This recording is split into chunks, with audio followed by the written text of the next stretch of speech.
I had directed in the theater in 59, 60, and then in the early 60s directed in the theater in New York and acted. I'd been writing for Esquire for a few years. And in 64, I moved to California to get into pictures. I accidentally met Roger Corman in a movie theater. He'd read my stuff in Esquire, thought of me as a writer. Asked me if I wanted to work with him as an assistant on a picture he was preparing called The Wild Angels. And I worked with him for 22 weeks. So Roger, I think, felt I'd made some contribution and offered me the opportunity to make my own film. He called me one day, said, "Would you like to make your own film?" I said, "Yeah." And he said, "Okay, here's the situation. Boris Karloff owes me 2 days' work. Now, what I'd like you to do is shoot about 20 minutes with Boris Karloff in those 2 days. You can shoot 20 minutes in 2 days. I've shot whole pictures in 2 days. And then what I want you to do is I want you to get some other actors together and shoot for a week or two, say another hour or something. And then I want you to take 20 minutes of Karloff footage from a picture I made called The Terror. So I'll have 20 minutes that you shoot with Karloff, 20 minutes of The Terror, that's 40 minutes, and then you add another 40 minutes with some other actors, and that'll be a new 80-minute Karloff picture. Will you do it?" I said, "Okay." And financially, it was no great deal, but it was a thrill to get the offer. And my wife could work on it with me, Polly Platt. So Polly and I spent a long time trying to figure out what we were going to do. We saw The Terror, and we couldn't figure out how to make Boris Karloff a legitimate heavy in the modern world. And how are we going to use this Victorian horror movie footage? How are we going to do? We couldn't figure out what to do. And in my frustration, I went to a joke. And I thought to myself, okay, I know how to begin the picture. We'll start in a projection room. The Terror will end. And lights will come up, and Boris Karloff will be sitting there. He'll turn to Roger Corman, who'll be sitting there, and he'll say, "Roger, that's the worst movie I've ever seen." And I thought, wait a minute, that's not a bad idea. And coincidentally, some months back, the editor of Esquire, Harold Hayes, had said to me, "Why don't you make a movie about Charles Whitman?" Charles Whitman was a fellow who'd gone to the tower, University of Texas, and randomly shot a whole bunch of people before shooting himself. And I thought, if Karloff's in the movie, maybe he could be an actor. And maybe he could be an actor who wants to quit because his kind of horror, this kind of Victorian horror stuff, was pretty old-fashioned compared to somebody who goes to a tower and just randomly picks people up. That was modern horror. And that's how it started. We thought maybe we'd tell 2 stories. And since we only had Karloff for 2 days, we thought, well, that'll make his story shorter and easier to shoot because we can cross-cut between the 2 stories. And that was how it started. Well, Polly and I worked out the story, and then I wrote the screenplay. And then I showed it to a friend of mine who was a veteran director, Samuel Fuller.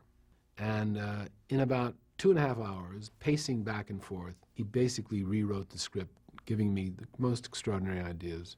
I said, "Jesus, Sammy, this is fantastic. I got to give you credit for this." He said, "If you give me credit, they'll think I did the whole thing." I said, "Well, you practically did." He said, No credit, kid, no credit." That's how generous he was. No credit, no money, just a favor. What a nice boy Sammy is. He's the only one I feel sorry about in all this. In life, Boris was very much the way we showed him in the movie, only he wasn't bitter and he wasn't about to retire, although he had a brace on each leg, had difficulty walking. You see in one shot, you can see he's got a completely curved leg. He had to have a cane. He had emphysema, so he had trouble breathing. But boy, did he never complain. Never complained. Mr. Boogeyman, King of Blood, they used to call me. Marx Brothers make you laugh. Garbo makes you weep. Orlock makes you scream. He was just really such a delightful English gentleman. Very refined, very self-deprecating, very professional. Oh, I know how people think of me these days. Old-fashioned, outmoded. Well, not after this picture they wouldn't. You can't change a whole lifetime with one picture. What have you got if you quit? The character I played, Sammy Michaels, is a little tribute to Samuel Fuller, whose name was Samuel Michael Fuller. And so it's just a little inside joke for Sammy. I had written the part of the young director for a friend of mine, George Morfogen, who was a very fine actor. But he was not able to come to Los Angeles at that time, and I just thought, well, I'll just do it myself. And I don't know why I thought I'd do it myself, because was reticent about casting myself again for about 10 years. I didn't. But seeing it now, it seems not so bad, as I thought it was at the time. I think I'd better go home now. I think you better stay here. I think I'd better stay here. Come on, come on. You'll be more comfortable on the couch. Get up. It was wonderful to act with Karloff. That was quite a joy to play those scenes with him, and he was very encouraging. One time he directed me, because he said, it was funny, we had this scene where we're both on the bed together, and then we wake up in the morning. It was written in the script. He wakes up, turns, sees Byron Orlock, Boris Karloff, is shocked, and then starts to laugh. So I said action, and we tried to do the thing, and it's very hard to laugh on cue, very tough. And I did it 2 or 3 times, and I kept screwing it up. I said, that's no good.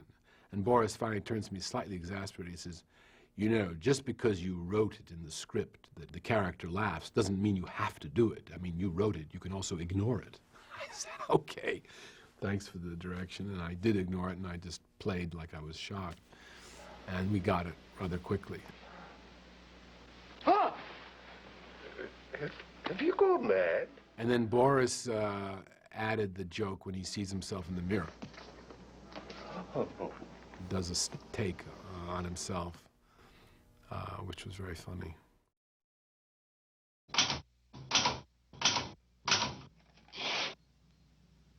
Well, the murder sequence when he kills the wife and then the mother and then the delivery boy is based, the whole sequence was based largely on what Charles Whitman did. He killed his wife, his mother, and so on. And then after killing them, he sort of buried them by putting them neatly into bed, covered them up.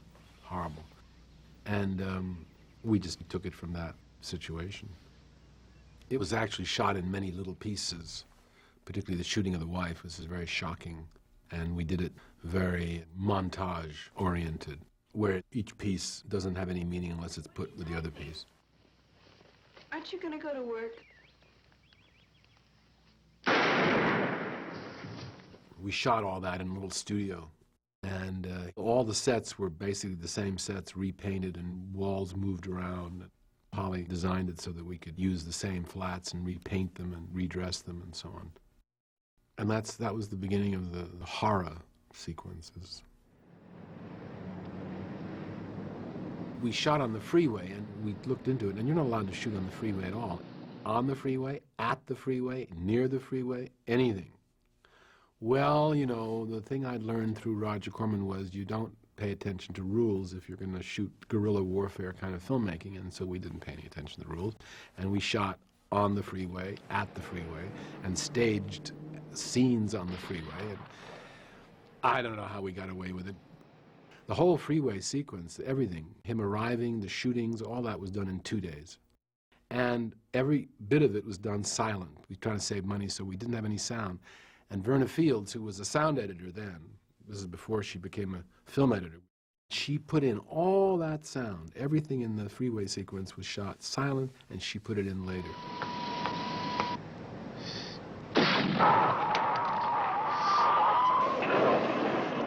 She had, I think, 28 to 30 tracks running at the same time. It was quite an elaborate job she did.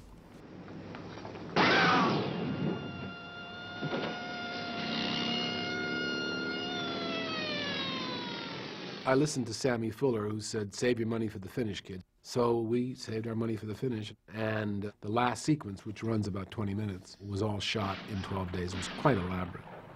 And we shot some test footage with no lighting before at that same drive-in, in the refreshment stand, around the ticket booth, people leaving and coming and going.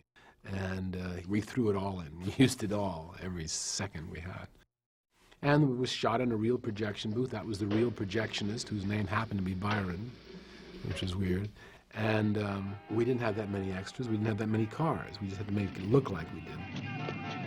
We shot all that over a period of 12 long nights. And we only had Boris at the drive-in one night. We shot everything with him in one night. Take care of her. Mr. Orlock! We finished the picture, and we thought it was pretty good, but Roger had a deal with American International Pictures, AIP. He distributed most of his films through, but I was hoping that maybe I could get a major studio. So I said to Roger, I'd really like to see if we could sell this somewhere else. He said, go ahead, if you can, fine, I just want my money back. He had spent about $125,000. So I was friendly with Jerry Lewis. And Jerry Lewis's secretary, his assistant, was a woman named Carol Saraceno. And now she was no longer working for Jerry, she was working for Robert Evans, who was the head of Paramount. So I said to Carol, do you think you can get Bob Evans to see Targets? She'd seen it. She said, well, I'll give it a shot. Sure enough, a few weeks later, she got him to see it. And I get a call from Robert Evans. Calls me up and says, well, you ruined my evening last night. And I didn't know this man. I said, what do you mean? He said, well, Carol asked me to see this picture called Targets. And I said, oh, I'll look at a couple of reels. And I started to run it, and I couldn't stop. He said, a hell of a picture. We want to buy it. So he sent it to Charles Bludorn in New York, who was the head of Gulf and Western, who owned Paramount. And he said, well, let's buy it. But his associate hated the picture, didn't want to buy it, so they didn't buy it. Next thing that happened was Arthur Knight was a film scholar and teacher at USC, and he invited me to show the film at his class. I knew the fellows that wrote reviews for the Daily Variety and for the Reporter, so I called the two critics and I said, fellas, Arthur Knight's going to show my movie at his class. Would you come down, see it? And if you like it, would you write about it? And if you don't like it, would you not write about it? And they said, all right. So they came down, and they luckily both liked it. They reviewed it as a film without a distributor in the trades. Bob Evans saw the review, circled it, sent it to Charlie Bludorn saying, I think we were right, and then they did buy it. Paramount bought the picture after all for $150,000, so Roger made a $25,000 profit. And then two tragedies happened before the picture was scheduled for release. Martin Luther King was murdered, and Bobby Kennedy was murdered. And suddenly there was a big hue and cry against violence in movies, and we had a pretty violent movie. So half the studio said, let's never release this picture. And the other half said, let's release it right away. So they compromised, and they decided to release it in August of that year. Then it was shown very limited release. Harry! What are you doing? How's your dad? It's okay. Here you go. Thanks a lot. What you hunting this time? Gonna shoot some pigs. Good luck. Didn't do any business. Got good reviews, some very good reviews. New York Times was extremely good. And it established me, even though it didn't do any business.